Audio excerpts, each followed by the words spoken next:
feel about I got some of this from an episode of Pass the Mic with Jamar Tisby and Tyler Burns, and they did an episode on kind of I think it's called the myth of fatherlessness in the Black community. Mm-hmm. And Pass the Mic, if you're not familiar, listeners, you should be. It's Yeah. phenomenal podcast focused on the Black community and the Christian faith. Yeah.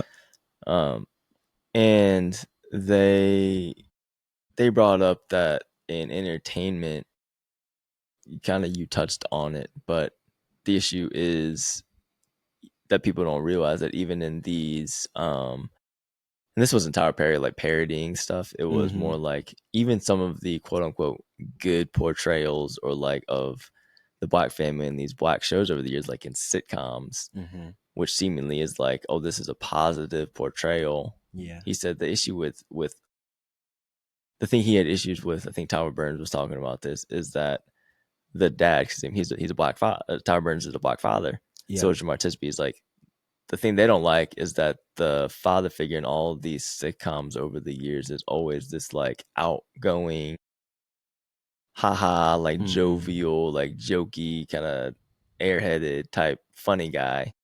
And he's like, that's fine. Like some guys are like that. So I'm not saying that's like a bad thing. Yeah. But is it what that portrays? Like that's what we all are, and it's a monolith, and there's no like there's no variety is not the right word, but yeah, there's no different kind of portrayals of a healthy father in a Black family. That's not what you also mentioned, like Right. Yeah. leaving his family or like in jail on drugs or like shooting people up, something like that. It's like those are the only two portrayals, and that's what's very harmful to how the rest of the world views the Black community. Like, do you agree with that? Like, what are your views on like Carl Winslow and Family Matters, and I think about like Anthony Anderson and Blackish is a little more modern. Like, what do you think that's an accurate portrayal or like assessment? Yeah, it's and you rarely get those, right? Like you literally rarely get those, and even in I think about it, Fresh Prince of Bel-Air, like that wasn't even a dad, that was Uncle Uncle Phil. Yeah, that was Uncle Phil, and that was still like clearing them their dad. But the way that portrayed him was like this rich, like not snobby, but like this rich dad that Or even the one we're not supposed to talk about, the biggest name, probably initials BC. Like what, like that kind of portrayal. Yeah. I don't know. Like, what do you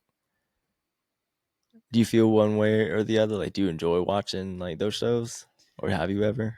It's funny because like you want to know, actually, this is my response to it.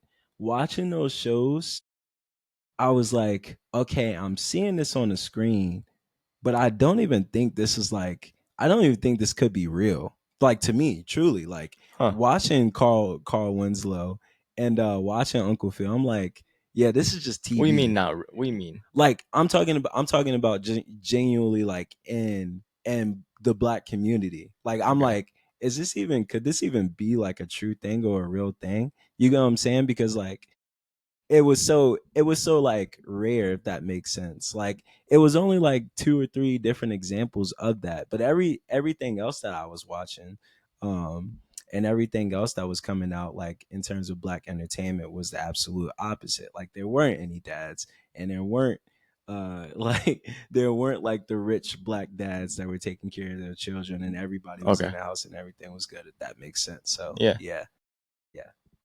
All right, I'm gonna press you a little bit because I feel like I don't think you meant to do this, but I think explaining that kind of assessment might, and I don't think we have a lot of these. I have a lot of these types of listeners, but might hear something like that and think, oh, well, that kind of backs up this whole stereotype of, like I mentioned, that Past the Mic episode was called "The Myth of Fatherlessness."